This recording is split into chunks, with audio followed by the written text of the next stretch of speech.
Buenas tardes, profesor y compañeros. El día de hoy, mi grupo que está conformado por Fernández Vega Félix, León López Luis, López Casamayor Elizabeth, Zabaleta Pérez Alondra y mi persona Rascalamilla Ley, les hablaremos sobre los cambios y las permanencias políticas, económicas y sociales ocurridas entre 1930 a 1990 y su influencia en la conformación del Perú de hoy, todo lo cual le permite el desarrollo de su interpretación histórica.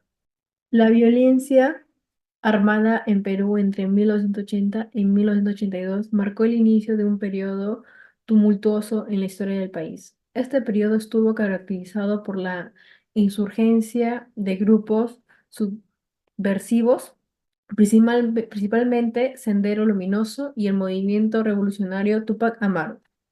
Sendero Luminoso, que fue liderado por Abimael Guzmán, emergió en la región andina de Ayacucho y propugnaba una revolución comunista a través de la lucha armada. Su ideología extremista, basada en una interpretación distorsionada del narcisismo y leninismo, buscaba derrocar al gobierno peruano mediante tácticas violentas y el terrorismo. El SIL llevó a cabo ataques contra instituciones estatales, infraestructuras y civiles, generando un clima de terror en el país. Por otro lado, el movimiento revolucionario Tupac Amaru también surgió en la década de 1980 con el objetivo de derrocar al gobierno peruano y establecer un sistema socialista. A diferencia de SL, el MRTA adoptó tácticas de guerrilla urbana y secuestros como parte de su estrategia revolucionaria. Sin embargo, su alcance y poderío fueron menores en comparación de SL. En derechos humanos se establecieron medidas de emergencia como el estado de emergencia y y la militarización de ciertas regiones afectadas por la insurgencia. Además, se llevaron a cabo acciones de inteligencia y coordinación con fuerzas de seguridad para combatir a los grupos subversivos. Este conflicto prolongado y violentado afectó profundamente a Perú durante décadas, dejando un saldo de miles de muertos, desplazados y traumatizados por la violencia. La lucha contra el terrorismo se convirtió en una prioridad para el gobierno y la sociedad peruana, con consecuencias significativas en la política, la economía y la sociedad del país. Militarización del conflicto. Sendero Luminoso. Este grupo estuvo liderado por Abimael Guzmán. Este grupo adoptó una estrategia maoísta buscando establecer un régimen comunista en el Perú, a través de una guerra popular prolongada. Su base de operaciones inicial fue en las áreas rurales de Ayacucho. Sendero Luminoso comenzó con ataques a infraestructura estatal, asesinatos de autoridades locales y actos de sabotaje. Estos actos intensificaron incluidas masacres de civiles acusados de colaborar con el Estado. Ellos reclutaron activamente en zonas rurales y entre estudiantes universitarios. Utilizaron la violencia para controlar territorios y establecer zonas liberadas. Ahora, con respecto al movimiento revolucionario Tupac Amaru, más conocido como el MRTA, ellos inspiraron el marxismo-leninismo y el movimiento guerrillero latinoamericano. El MRTA tenía como objetivo derrocar al gobierno para establecer un Estado socialista.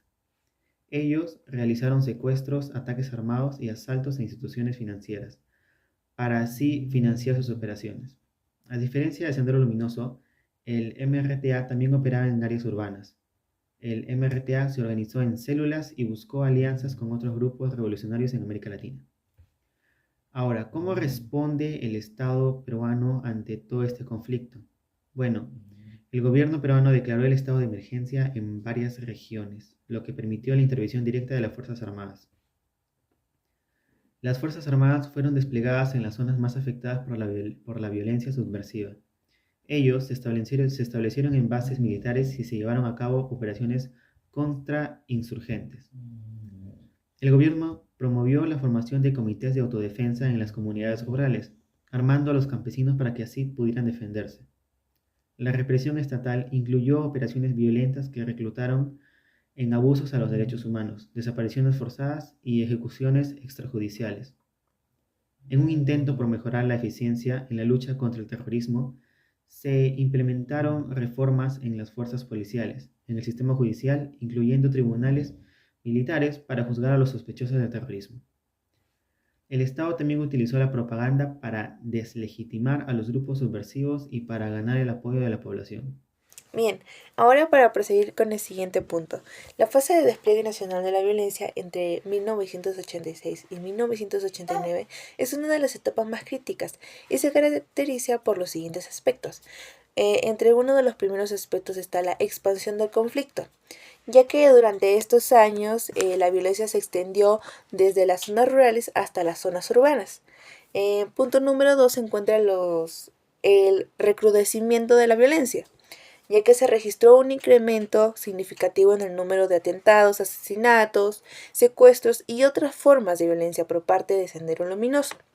En el punto número 3 está la respuesta del Estado. La respuesta del Estado peruano también se intensificó. El gobierno adoptó por medidas más duras, incluyendo la declaración de estados de emergencia y la militarización de las zonas afectadas por el conflicto. En, en el último punto, el punto número 4, está el impacto social y económico, ya que durante este tiempo el conflicto causó un grave deterioro en la situación social y económico del país. Hay eventos claves que se caracterizan en este tiempo que ocurrieron. Uno de ellos es el motín de los penales de 1986, ya que en junio de 1986 se produjeron violentos motines en varios penales del país, liderados por miembros de Sendero Luminoso, que resultaron en numerosas muertes. Otros también son los masacres y ataques significativos. Incluyen ataques contra infraestructuras estatales, atentados en áreas urbanas y masacres en comunidades rurales, como la masacre de Lucanamarca y otros actos violentos. Quiero resaltar algo, que esta etapa marcó un punto de inflexión donde la violencia alcanzó nuevas dimensiones, afectando de manera significativa a la población civil y exacerbando las tensiones entre el Estado y los grupos insurgentes. Crisis ofensiva subalterna y contraofensiva estatal entre 1989 y 1990. Las Fuerzas Armadas desarrollaron nuevas estrategias. ¿Para qué? Con el objetivo principal de ganarse a la población y aislarla del Sendero Luminoso. Esta estrategia produjo buenos beneficios, como alentar a la reacción campesina contra el poder de los senderistas y logró influir a través de rondas campesinas. Además, que en esta etapa de violencias de los derechos humanos fue menor, aunque deliberadamente fueron planificadas que en la etapa anterior. Además, también las Fuerzas Armadas crearon un grupo especial de inteligencia, llamado el GIEM, en marzo de 1990. Rápidamente se les accionó como un grupo de pruebas contra el Sendero Luminoso. ¿Para qué? Para la búsqueda y la identificación de estos integrantes. Eran, en este tiempo, la inteligencia era la prioridad de todas las Fuerzas Armadas. Pero además también se apareció llamado el Escuadrón de la Muerte, que eran desarrollados para la desaparición forzada de personas, principalmente el Grupo Colina. Hablando de hechos más importantes, durante el gobierno de Fujimori se dieron muchos casos de estos, como los casos de Barrios Altos, Universidad de la Cantuta, el asesinato de María Elena Mayona y el atentado a la calle Taratá. Ahora veremos el declive de la acción subversiva en el año de 1992 hasta el presente. El declive de la acción subversiva de Sendero Luminoso y el MRTA, que fue el movimiento revolucionario Tupac Amaru, en el año de 1992 en el Perú, se produjo principalmente por una combinación de factores que afectaron tanto la capacidad operativa como la cohesión de estos grupos.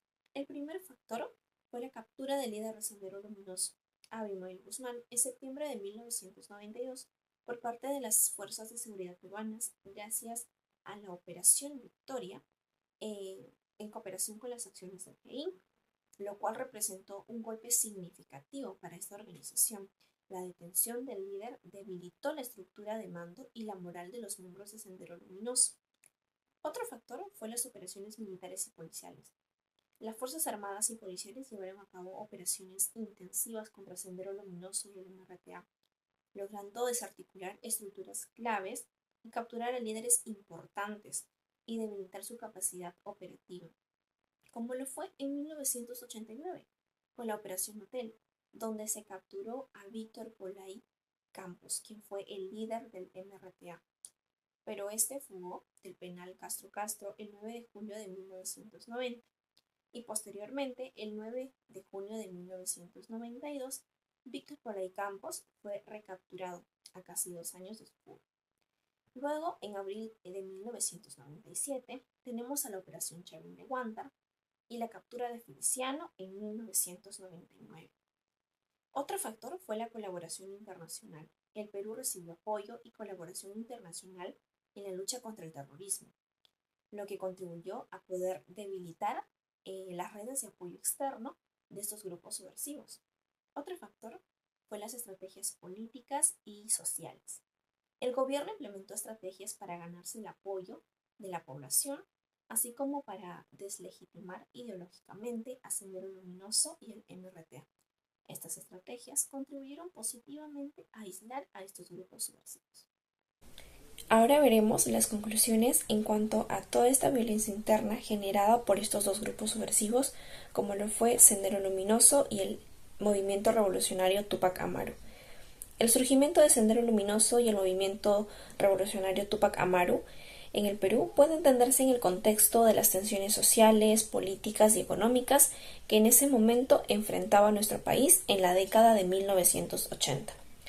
Otra conclusión a la que se puede llegar es que Sendero Luminoso, quien fue liderado por Abimael Guzmán, emergió en la región andina de Ayacucho con una ideología extremista donde su objetivo era poder derrocar al gobierno mediante la lucha armada y establecer un régimen comunista para la población. El MRTA también surgió en la década de 1980 con esta misma intención de poder derrocar al gobierno y establecer un estado socialista, aunque éste adoptaba tácticas de guerrilla urbana y secuestros. Como última conclusión, podemos decir que el declive de esta acción subversiva de estos grupos en 1992 en Perú se debe a varios factores, pero principalmente fue la captura de Abimael Guzmán, quien fue el líder de Sendero Luminoso, que fue un golpe significativo para la organización que debilitó su estructura de este mando.